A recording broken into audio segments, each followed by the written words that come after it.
जय माता लक्ष्मी। एक बार फिर से आपका बहुत बहुत स्वागत है। दोस्तों, आज हम आपको बताने वाले हैं इस एकादशी के बारे में। दोस्तों, धार्मिक दृष्टिकोण से देखें तो माघ के महीने को बेहद पवित्र और अहम माना जाता है।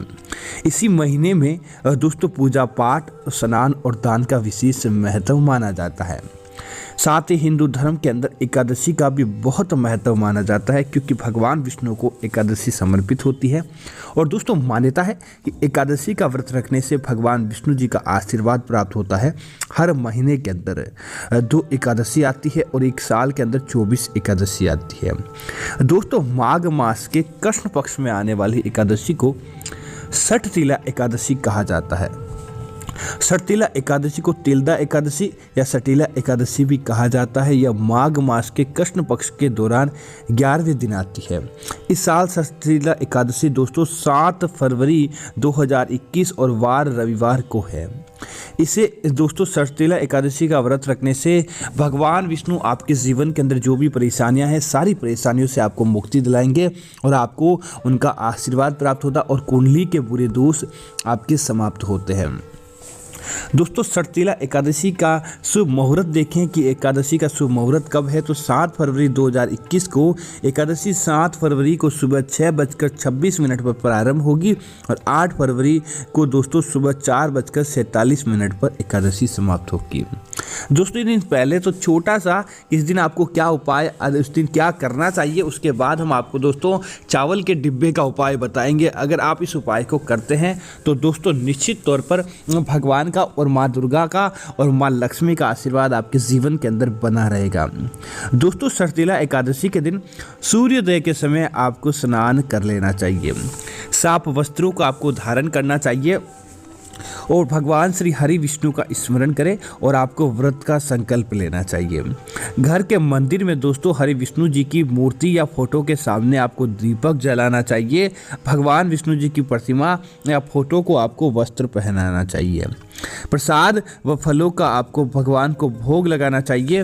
और सठतिला एकादशी के दिन काले तिल के दान का विशेष महत्व रहता है और इस दिन काले तिल का दान करना समझ लीजिए सारे संसार की अपने द्वारा किए गए पापों से मुक्ति पाने का दिन होता है। भगवान विष्णु जी को पंचामृत में तिल मिलाकर स्नान करवाएं। इस व्रत को रखने से आरोग्य प्राप्त होता है। अन्न, तिल आदि दान करने से आपके घर के अंदर समृद्धि बढ़ती है।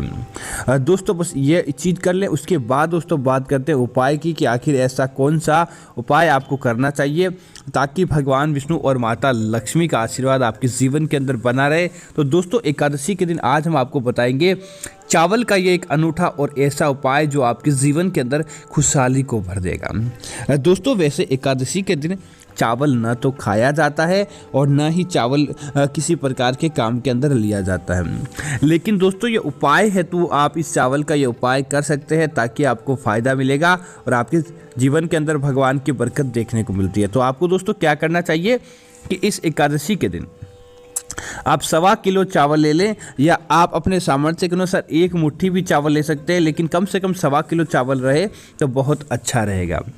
उसके बाद आप क्या करें कि आप उस चावल को लेकर आप भगवान विष्णु के सामने रख दें।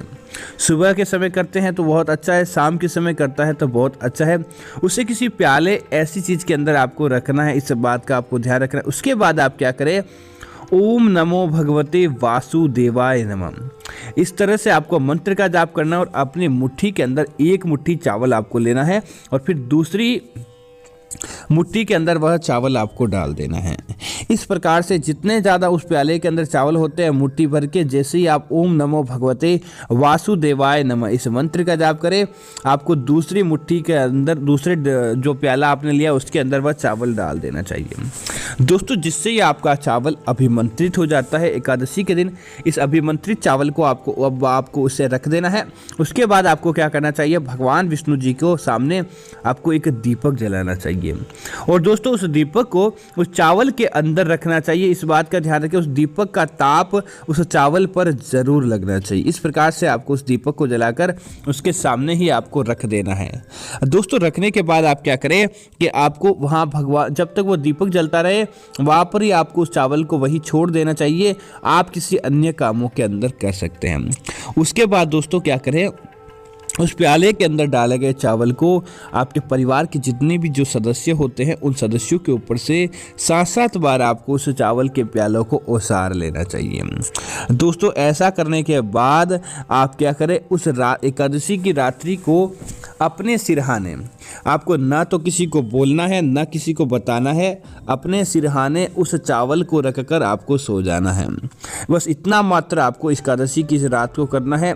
अपने सिरहाने रखकर सो जाएं, ना तो किसी से कहें ना किसी से किसी प्रकार की वार्तालाप करें। अगले दिन दोस्तों जब आप सुबह उठने के तत्पश्चात आपको पहला काम यही करना है कि उसमें से एक मुट्ठी चावल को लेकर आपके घर का चावल का जो भी डब्बा होता है उस डब्बे के अंदर डालकर आपको मिक्स कर देना चाहिए, मिला देना चाहिए। और दोस्तों दूसरा जो चावल है वह आपको क्या करना चाहिए, वापस अपने परिवार के सारे सदस्यों के ऊपर से ओसारे 7 बार, और ओसारते समय ओम श्रीम श्रीये नमः इस मंत्र का आपको जाप करना चाहिए। उसके बाद वो चावल को किसी पात्र की थैली आदि प्लास्टिक पॉलीथीन के अंदर डालकर किसी ज़रूरतमंद को वह चावल आपको दान दे देना चाहिए, या फिर आपको क्या करना चाहिए, उस चावल को उबालकर गौ माता को खिला देना चाहिए। दोस्तों बस मात्र आप ये उपाय कर लेंगे, क्योंकि दोस्तों इससे आपको फ़ायदा क्या होता है।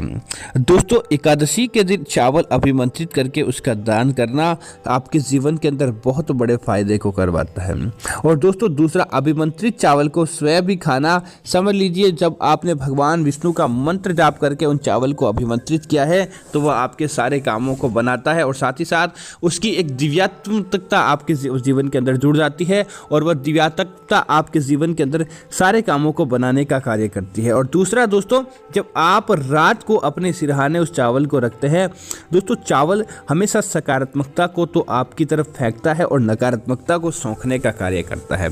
इसीलिए शुभ कार्यों के अंदर जब भी आप पूजा पाठ आदि करते हैं, तिलक लगाने के बाद चावल लगाने का, अक्षत लगाने का विधान। अक्षत का तात्पर्य है जिसका कभी भी क्षय नहीं हो सकता, अर्थात जिसने यह उपाय कर लिया उसके जीवन के अंदर किसी प्रकार का क्षय अर्थात नुकसान या बीमारी नहीं होती है, वो हमेशा अपने जीवन के अंदर हंसता खिलखिलाता रहता है। इसकी वजह से इसका विशेष महत्व और बढ़ जाता है।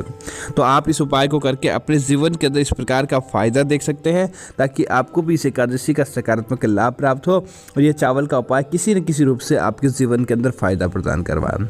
तो दोस्तों मैं उम्मीद करता हूँ कि ये जानकारी आपको अच्छी लगी होगी। इस प्रकार की अन्य जानकारी देखने के लिए आप हमारे चैनल को सब्सक्राइब कर सकते हैं।